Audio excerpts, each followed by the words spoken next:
ಸ್ನೇಹಿತರೆ ನೋಡಿ, ಫಸ್ಟ್ ಈ ಕೇಸನ್ನು ಎಷ್ಟು ಸಿಂಪಲ್ ಲುಕ್ಸ್ ಇದೆ ಅಂತ ಫಸ್ಟ್ ನಿಮಗೆ ಕೇಸ್ ಜೊತೆಗೆ ಈ ಪಿ ಸಿ ಕಾನ್ಫಿಗರೇಷನ್ ಲುಕ್ಸ್ ತೋರಿಸ್ತೀನಿ ನೋಡಿ.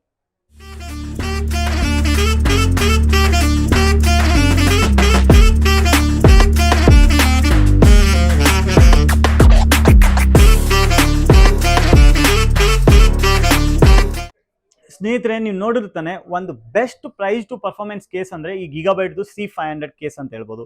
ಈ ಕೇಸಲ್ಲಿ 4 ಪ್ರೀ ಇನ್ಸ್ಟಾಲ್ಡ್ ಫ್ಯಾನ್ಸ್ ಬರುತ್ತೆ. ಈ ಕಡೆಯಿಂದ 3 ಇಂಟೆಕ್ ಫ್ಯಾನು, ಈ ಕಡೆಯಿಂದ ಬ್ಯಾಕ್ ಎಕ್ಸಾಸ್ಟ್ ಫ್ಯಾನು, ಟಾಪ್ ಅಲ್ಲಿ 360 mm liquid cooler, type C port 1, USB 3.0 2 port ಇರುತ್ತೆ. Type C up to 20 Gbps work ಇರುತ್ತೆ. ಅಂಡ್ ಒಂದು 7000 ರೇಂಜ್ ಅಲ್ಲಿ ಒಂದು ಬೆಸ್ಟ್ ಸ್ಟೆಲ್ತ್ ಸಿರೀಸ್ ಕೇಸ್ ಅಂದ್ರೆ ಇದನ್ನ ಹೇಳ್ಬೋದು. ವೈಟ್ ಬ್ಲ್ಯಾಕ್ ಎರಡು ಆಪ್ಷನ್ ಸಿಗುತ್ತೆ. ಮೇನ್ ಈ ಕೇಸ್ಗಿಂತ ಈ ಪಿ ಸಿ ಬಗ್ಗೆ ಹೇಳ್ತೀನಿ. ಆಲ್ಮೋಸ್ಟ್ 2 ಲಕ್ಷ ಬಜೆಟ್ ಅಲ್ಲಿ ಒಂದು ಸೂಪರ್ ಸಾಲಿಡ್ ಒಂದು ಎಸ್ಥೆಟಿಕ್ಸ್ ಪ್ರಕಾರನು ಗೇಮಿಂಗ್ ಪ್ರಕಾರನು ಒಂದು ಪಿ ಸಿ ಬೇಕಾದ್ರೆ ಈ ಪಿ ಸಿನ ರಿಕಮೆಂಡ್ ಮಾಡ್ತೀನಿ. ಬೇಸಿಕ್ಲಿ 2 ಲಕ್ಷ ಆ ರೇಂಜ್ ಅಲ್ಲಿ 3 ಲಕ್ಷ ರೇಂಜ್ ಅಲ್ಲಿ ಎಲ್ಲಾವ್ರು ಇವನ್ 1 ಲಕ್ಷ ರೇಂಜ್ ಅಲ್ಲೂ ಎಲ್ಲಾವ್ರು AEO ಯೂಸ್ ಮಾಡ್ತಾನೆ. ನನ್ನ ಕಸ್ಟಮರ್ ಏನ್ ಹೇಳಿದೆ ಅಂದ್ರೆ, ನನಗೂ ಮೇನ್ ಏನಿದೆ AEOಕ್ಕಿಂತ ಏರ್ ಕೂಲರ್ ಕೊಡಿ ಬ್ರೋ, ಏರ್ ಫ್ಲೋ ಕರೆಕ್ಟ್ ಆಗಿರ್ಬೇಕು, price to performance P C ಇರ್ಬೇಕಂತ. ಅಂಡ್ CPU GPU ಎರಡೂ AMD ಚೂಸ್ ಮಾಡಿದೆ. ನೀವು ನೋಡಿದ್ರೆ ನಿಮ್ಗೆ ಗೊತ್ತಾಗಿರ್ಬೋದು. ಮೇನ್ ಈ ಪಿ ಸಿದಲ್ಲಿ ನಾನು ಯೂಸ್ ಮಾಡಿರೋದು GPU ನೀವು ನೋಡ್ಬೋದು. ಗಿಗಾಬೈಟ್ ಅಲ್ಲಿ ಈಗ ಜಸ್ಟ್ ರೀಸೆಂಟ್ ಆಗಿ 9070 XT ಗ್ರಾಫಿಕ್ ಕಾರ್ಡ್ದು ತುಂಬಾ ಡಿಮ್ಯಾಂಡ್ ಎಕ್ಸ್ಟ್ರಾ ಆಗಿದೆ. ಐ ಮೀನ್ ಬೇಸಿಕ್ಲಿ ಎಲ್ಲವ್ರನ್ನು ಎನ್ವಿಡಿಯಾ ತಗೊಳ್ತಾ ಇದ್ರು, ಬಟ್ ಎನ್ವಿಡಿಯಾ ಅವ್ರು ನಿಮ್ಗೆ ಗೊತ್ತಿದೆ ತಾನೆ, ಸೈಲೆಂಟ್ ಆಗಿ ಕ್ರೇಜಿ ಆಗಿ ಪ್ರೈಸಸ್ ಜಾಸ್ತಿ ಮಾಡಿಬಿಟ್ರು. ಈವನ್ 30% 40% ಎನ್ವಿಡಿಯಾದಲ್ಲಿ ಜಾಸ್ತಿ ಆಗಿದೆ. ಬಟ್ ಪ್ರೈಸ್ ಟು ಪರ್ಫಾರ್ಮೆನ್ಸ್ ನೋಡಿದ್ರೆ 9070 XT ಸೂಪರ್ ಸಾಲಿಡ್ ಆಗಿರುತ್ತೆ. ಅಂಡ್ 9070 XT ಆಗಿ ಬೇಸಿಕ್ ಗಿಗಾಬೈಟ್ ಬಂದ್ಬಿಟ್ಟು ಬ್ಲ್ಯಾಕ್ ಕಲರೇ ಗ್ರಾಫಿಕ್ ಕಾರ್ಡ್ ಬರ್ತಾ ಇತ್ತು. ಬಟ್ ಈಗ ಏನಿದೆ ಅಂದ್ರೆ ಅವ್ರ ಗೇಮಿಂಗ್ ಅಲ್ಲೂ ಐ ಸಿರೀಸ್ ಹೊಸದ್ ಬಿಟ್ರು. ಬೇಸಿಕಲಿ ಐ ಸಿರೀಸ್ ಅಂದ್ರೆ ಏನಂದ್ರೆ, ಗಿಗಾಬೈಟ್ ಅಲ್ಲಿ ಒಂದು white case, white PSU, white graphic card, white mother board ಎಲ್ಲದನ್ನು ಒಂದು ಟ್ಯಾಗ್ ಲೈನ್ ಮಾಡಿಬಿಟ್ರು. ಐಸ್ ಹೆಂಗ್ ವೈಟ್ ಆಗಿರುತ್ತೆ ಅದೇ ತರ ಐ ಸಿರೀಸ್ದು ವೈಟ್ ಸಿಗ್ಮೆಂಟ್ ಅಂತ ಅವ್ರು ಬಿಟ್ರು. 9070 XT 16 GB VRAM ಜೊತೆಗೆ ಬರುತ್ತೆ. ಪ್ಲಸ್ ಇದರಲ್ಲಿ ಟ್ರಿಪಲ್ ಫ್ಯಾನ್ ಇದೆ. ಒಂದು 3 ಇಂಚಸ್ ಅಂತ ಹೇಳ್ಬೋದು, 2 ಇಂಚಸ್ ಈ ಗ್ರಾಫಿಕ್ ಕಾರ್ಡ್ ಹೇಳ್ಬೋದು. 3 ಇಂಚಸ್ ಅಂದ್ರೆ ಇನ್ನೂ ಬಲ್ಕಿ ಆಗಿರುತ್ತೆ.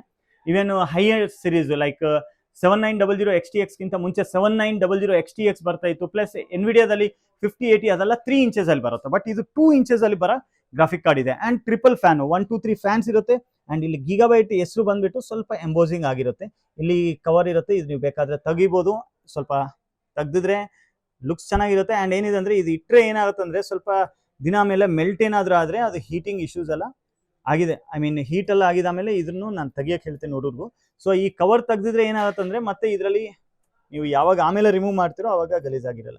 ಸೊ ಸಿಂಪಲ್ ಆಗಿ ಇದ್ರನ್ನು ನಾನು ತೆಗೆದ್ಬಿಟ್ಟಿದ್ದೀನಿ. ಸೊ ಈ ಕವರ್ಸ್ ಎಲ್ಲ ತೆಗಿಬೇಕು. ಬೇಸಿಕ್ಲಿ ನಾನು ಹೇಳ್ಬೇಕಂದ್ರೆ ನಮ್ಮ ಹುಡುಗರು ಮರ್ತೋಗ್ಬಿಟ್ರು, ಸಾರಿ.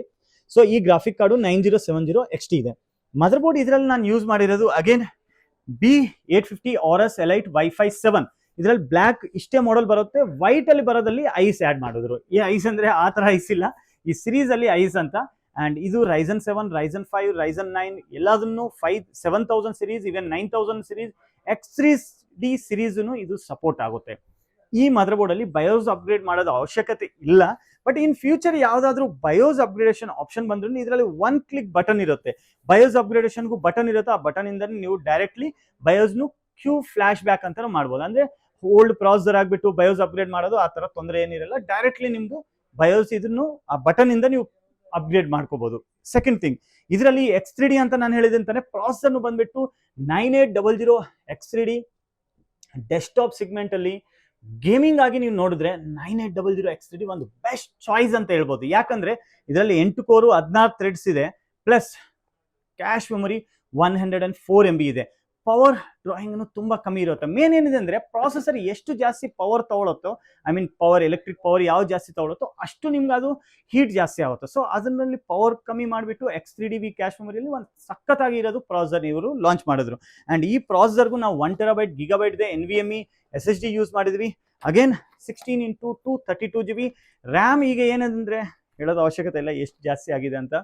ಸೊ ರ್ಯಾಮ್ ಪ್ರೈಸಸ್ ಸ್ವಲ್ಪ ಜಾಸ್ತಿ ಇದೆ, ಬಟ್ ಆದ್ರೂ ಈಗ ಸಸ್ಟೈನಬಲ್ ಪ್ರೈಸಸ್ ಅಂತ ಹೇಳ್ಬೋದು. ಇನ್ ಅಪ್ಕಮಿಂಗ್ ಡೇಸ್ ಅಲ್ಲಿ ಇನ್ನೂ ಜಾಸ್ತಿ ಆಗ್ಬೋದು. ಬಟ್ ಈಗ್ಲೂ ಓಕೆ, ಈ ಪ್ರೈಸ್ ಇದ್ರೂ ಎಕ್ಸೆಪ್ಟೆನ್ಸಿ ಇದೆ. ಇನ್ನೂ ಜಾಸ್ತಿ ಆಗಿದ್ರೆ ಏನಾಗುತ್ತೋ ಅಂತ ನನ್ಗಂತೂ ಗೊತ್ತಿಲ್ಲ. Power supply PCI generation again 5.0 ATX 3.1 ಅಲ್ಲಿ ಈ ಪವರ್ ಸಪ್ಲೈ ಇದೆ. ಅಂಡ್ ಈ ಪವರ್ ಸಪ್ಲೈ ಬೇಸಿಕಲಿ ಎಲ್ಲರನ್ನು 50 ಸೀರೀಸ್ ಗ್ರಾಫಿಕ್ ಕಾರ್ಡ್ ಅಲ್ಲಿ ಡೈರೆಕ್ಟ್ಲಿ ಪಿನ್ ಕನೆಕ್ಟ್ ಮಾಡ್ತಾ ಇರ್ತಾನೆ, ಆ ತರದ್ದು ಈಸಿಯಾಗಿ ಕನೆಕ್ಟ್ ಮಾಡೋದಕ್ಕೂ ಕೇಬಲ್ ಕೊಟ್ಟಿರ್ತಾನೆ. ಬಟ್ ನಿಮ್ಮ AMD ರೇಡಿಯಾನ್ ಗ್ರಾಫಿಕ್ ಕಾರ್ಡ್ಗೂ ಟೋಟಲಿ 8+8+8 ಅಂದ್ರೆ 24 ಪಿನ್ ತರ ಡೈರೆಕ್ಟ್ಲಿ ಕೇಬಲ್ ಬರುತ್ತೆ. ಆ ಕೇಬಲ್ನು ಇದ್ರ ಜೊತೆಗೆ ಬರುತ್ತೆ. ಅಂದ್ರೆ ಒಂದು price to performance power supply ಇದನ್ನ ಹೇಳ್ಬೋದು. ಅಗೇನ್ 10 ಇಯರ್ಸ್ ರಿಪ್ಲೇಸ್ಮೆಂಟ್ ವಾರಂಟಿ ಜೊತೆಗೆ ಈ ಪವರ್ ಸಪ್ಲೈ ಬರುತ್ತೆ. ಈಗ last but super solid cooler ಅಂತ ಹೇಳ್ಬೋದು. ಇದು ಥರ್ಮಲ್ ರೈಡ್ದು ಬರ SSCN spirit 120 vision ARGB white colour cooler ಬಂದ್ಬಿಟ್ಟು ನೀವು ನೋಡಿ ಇಲ್ಲಿ ಇಷ್ಟು screen, I mean 1 inch 1.5 inch ಸೈಜಲ್ಲೂ ಸ್ಕ್ರೀನಲ್ಲಿ ಫೋಟೋ, ಇಮೇಜ್, ವಿಡಿಯೋ ಏನು ಬೇಕಾದರೆ ಆ ಥರ ನೀವು ಕಸ್ಟಮೈಸೇಷನ್ ಮಾಡ್ಬೋದು. ARGB ಫ್ಯಾನ್ ಜೊತೆಗೆ ಬರುತ್ತೆ. 9800 X3D ಅಂಥದ್ದು ಪ್ರಾಸನ್ನು ಇದು ಆರಾಮಾಗಿ ಕೂಲ್ ಮಾಡುತ್ತೆ. ಓವರಾಲ್ ಆಗಿ ಹೇಳಬೇಕಂದ್ರೆ ಒಂದು ವೈಟ್ ಎಸ್ಥೆಟಿಕ್ಸ್ ಅಲ್ಲಿ ಒಂದು ಪ್ರೀಮಿಯಂ ಪರ್ಫಾರ್ಮೆನ್ಸ್ PC. ಇದನ್ನು ನಾನು 100% ಸ್ಪೋರ್ಟ್ಸ್ ಗೇಮರ್ಸ್ಗೂ ಪ್ಲಸ್ ರೆಂಡರಿಂಗ್ ಯಾರು ಮಾಡ್ತಾರೋ ಅವ್ರಿಗೂ ನಾನು ರಿಕಮೆಂಡ್ ಮಾಡ್ತೀನಿ. ಇವನ್ ನೀವು ರೆಂಡರಿಂಗ್ ಎಲ್ಲ ಜಾಸ್ತಿ ಮಾಡೋದಿದ್ರೆ ನನ್ನ ಪ್ರಕಾರ NVIDIA ಗ್ರಾಫಿಕ್ ಕಾರ್ಡ್ ತಗೊಂಡ್ರೆ ಚೆನ್ನಾಗಿರುತ್ತೆ. ಬಟ್ ನಿಮ್ಗೆ 2K ಲೆವೆಲಲ್ಲಿ ಹೈ ಪರ್ಫಾರ್ಮೆನ್ಸ್ ಗೇಮಿಂಗ್ ಬೇಕಂದ್ರೆ 9070 XT is A best choice ಅಂತ ಹೇಳ್ತೀನಿ. ಸೊ ಸ್ನೇಹಿತರೆ, ನಿಮ್ಗೆ ಇಂಥದ್ದು ಇಲ್ಲಾಂದ್ರೆ ಎಂಥದಾದ್ರೂ PC ಬೇಕಾದ್ರೆ ನೀವು ನಮ್ಮ ಡೈರೆಕ್ಟ್ ಸ್ಟೋರ್ ಹತ್ರ ವಿಸಿಟ್ ಮಾಡ್ಬೋದು. ಆನ್ ಸ್ಕ್ರೀನ್ ಡಿಸ್ಕ್ರಿಪ್ಷನ್ ಅಲ್ಲಿ ನಂಬರ್ ಇದೆ, ಲೊಕೇಶನ್ ಇದೆ. ನಿಮಗೂ ನಮ್ಮ ಚಾನಲ್ ಆಲ್ರೆಡಿ ಸಬ್ಸ್ಕ್ರೈಬ್ ಮಾಡಿದ್ರೆ ಪ್ಲೀಸ್ ಕಮೆಂಟಲ್ಲಿ ಹೇಳಿ ಹೆಂಗಿದೆ ಈ ವಿಡಿಯೋ ಅಂತ. ನೀವು ಹೊಸದಾಗಿ ಚಾನಲ್ ಬಂದರೆ ಸಬ್ಸ್ಕ್ರೈಬ್ ಖಂಡಿತವಾಗ್ಲೂ ಮಾಡಿ. ನಿಮ್ಮ ಬಜೆಟ್ ಪ್ರಕಾರ ನಾವು PC ಬಿಲ್ಡ್ ಮಾಡ್ಕೊಡ್ತೀವಿ. ಬಟ್ ನಿಮ್ಗೆ ಯಾರಾದರೂ ಫ್ರೆಂಡ್ಗೆ ಇಂಥದ್ದು PC ಬೇಕಂದ್ರೆ ಅವ್ರಿಗೆ ಈ ವಿಡಿಯೋನು ಖಂಡಿತವಾಗ್ಲೂ ಶೇರ್ ಮಾಡಿ. ತುಂಬ ಥ್ಯಾಂಕ್ಸ್. ಇದೇ ಥರ ಸಪೋರ್ಟ್ ಮಾಡ್ತಾ ಇರಿ.